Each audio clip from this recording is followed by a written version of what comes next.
بسم اللہ الرحمن الرحیم۔ عورت کیا ہے؟ عورت خدا کی بڑی بڑی نعمتوں میں سے ایک بہت بڑی نعمت ہے۔ عورت دنیا کی آباد کاری اور دینداری میں مردوں کے ساتھ تقریباً برابر کی شریک ہے۔ عورت مرد کے دل کا سکون، روح کی راحت، ذہن کا اطمینان، بدن کا چین ہے۔ عورت دنیا کی خوبصورت چہرے کی ایک آنکھ ہے۔ اگر عورت نہ ہوتی تو دنیا کی صورت کانی ہوتی۔ عورت حضرت حوا علیہ السلام تمام انسانوں کی ماں ہے، اس لیے وہ سب کے لیے قابل احترام ہے۔ عورت کا وجود انسانی تمدن کے لیے بے حد ضروری ہے۔ اگر عورت نہ ہوتی تو مردوں کی زندگی جنگلی جانوروں سے بدتر ہوتی۔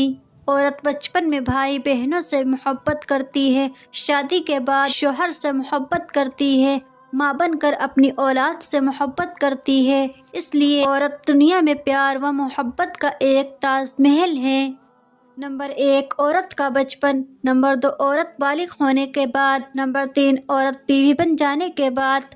نمبر 4، عورت ماں بن جانے کے بعد۔ اب ہم عورت کے ان چاروں زمانوں کا اور ان وقتوں میں عورت کے فضائل اور ان کے حقوق کا مختصر تذکرہ صاف صاف لفظوں میں تحریر کرتے ہیں، تاکہ ہر عورت ان حقوق و فضائل کو ادا کر کے اپنی زندگی کو دنیا میں بھی خوشحال بنائے اور آخرت میں بھی جنت کی لاجواب نعمتوں اور دولتوں سے سرفراز ہو کر مالا مال ہو جائے۔ نمبر 1، عورت کا بچپن۔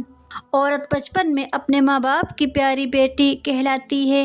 اس زمانے میں جب تک وہ نابالغ بچی رہتی ہے، شریعت کی طرف سے نہ اس پر کوئی چیز فرض ہوتی ہے، نہ اس پر کسی قسم کی ذمہ داریوں کا کوئی بوجھ ہوتا ہے۔ وہ شریعت کی پابندیوں سے بالکل آزاد رہتی ہے۔ اچھی اچھی باتوں کا شوق اور بری بری باتوں سے نفرت دلائیں۔ جب پڑھنے کے قابل ہو جائے تو سب سے پہلے اس کو قرآن شریف پڑھائیں۔ جب کچھ اور زیادہ ہوشیار ہو جائے تو اس کو پاکی و ناپاکی، وضو و غسل وغیرہ کا اسلامی طریقہ بتائیں، اور ہر بات اور ہر کام میں اس کو اسلامی آداب سے آگاہ کرتے رہیں۔ جب وہ 7 برس کی ہو جائے تو اس کو نماز وغیرہ، ضروریات دین کی باتیں تعلیم کریں اور پردے میں رہنے کی عادت سکھائیں۔ برتن دھونے، کھانے پینے، سینے پرونے اور چھوٹے موٹے گھریلو کاموں کا ہنر بتائیں، اور عملی طور پر اس سے یہ سب کام لیتے رہیں، اور اس کی کاہلی اور بے پرواہی اور شرارتوں پر روک ٹوک کرتے رہیں، اور خراب عورتوں اور بدچلن گھرانوں کے لوگوں سے میل جول پر پابندی لگا دیں، اور ان لوگوں کی صحبت سے بچاتے رہیں۔ جب تک بچی بالغ نہ ہو جائے ان باتوں پر دھیان رکھنا ہر ماں باپ کا اسلامی فرض ہے۔ اگر ماں باپ اپنے ان فرائض کو پورا نہ کریں گے تو وہ سخت گنہگار ہوں گے۔ نمبر 2، عورت جب بالغ ہو جائے۔ جب عورت بالغ ہو گئی تو اللہ و رسول صلی اللہ علیہ وسلم کی طرف سے شریعت کے تمام احکام کی پابند ہو گئی۔ اب اس پر نماز، روزہ اور حج و زکوٰۃ کے تمام مسائل پر عمل کرنا فرض ہو گئے، اور اللہ تعالیٰ کے حقوق اور بندوں کے حقوق کو ادا کرنے کی وہ ذمہ دار ہو گئی۔ اب اس پر لازم ہے کہ وہ خدا کے تمام فرضوں کو ادا کرے اور چھوٹے بڑے تمام گناہوں سے بچتی رہے، اور یہ بھی اس کے لیے ضروری ہے کہ اپنے ماں باپ اور بڑوں کی تعظیم و خدمت بجا لائے۔ فرض عبادتوں کے ساتھ نفلی عبادتیں بھی کرتی رہے، تلاوت قرآن و تسبیح فاطمہ پڑھتی رہے۔ ہرگز بدعقیدہ لوگوں کی بات نہ سنے اور اہل سنت و جماعت کے عقائد و اعمال پر نہایت مضبوطی کے ساتھ قائم رہے۔ نمبر 3، عورت شادی کے بعد نکاح۔ جب لڑکی بالغ ہو جائے تو ماں باپ پر لازم ہے کہ جلد از جلد مناسب رشتہ تلاش کر کے اس کی شادی کر دیں۔ عورت سے شادی کرنے میں 4 چیزیں دیکھی جاتی ہیں۔ نمبر 1، دولت مند۔ نمبر 2، خاندانی شرافت۔ نمبر 3، خوبصورتی۔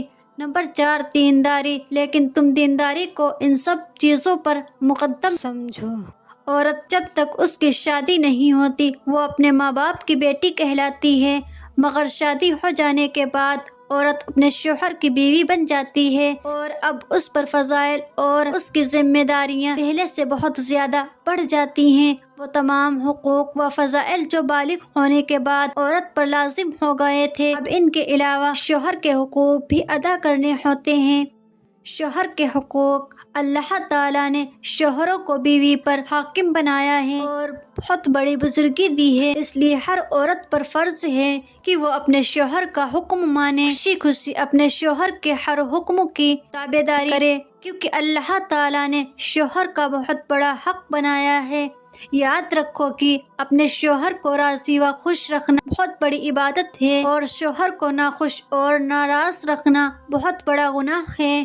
رسول اللہ صلی اللہ علیہ وسلم نے فرمایا کہ اگر میں خدا کے سوا کسی کے لیے سجدہ کرنے کا حکم دیتا تو میں عورتوں کو حکم دیتا کہ وہ اپنے شوہروں کو سجدہ کیا کریں، اور رسول اللہ صلی اللہ علیہ وسلم نے یہ بھی فرمایا کہ جس عورت کی موت ایسی حالت میں آئے کہ مرتے وقت اس کا شوہر اس سے خوش ہو تو وہ عورت جنت میں جائے گی۔ نمبر 4، عورت ماں بن جانے کے بعد عورت جب صاحب اولاد اور بچوں کی ماں بن جائے تو اس پر مزید ذمہ داریوں کا بوجھ بڑھ جاتا ہے، کیونکہ شوہر اور والدین وغیرہ کے حقوق کے علاوہ بچوں کے حقوق بھی عورت کے سر پر سوار ہو جاتے ہیں، جن کو ادا کرنا ہر ماں کا فرض ہے۔ جو ماں اپنے بچوں کا حق ادا نہ کرے گی، یقیناً وہ شریعت کے نزدیک بہت بڑی گنہگار اور سماج کی نظروں میں ذلیل و خوار ٹھہرے گی۔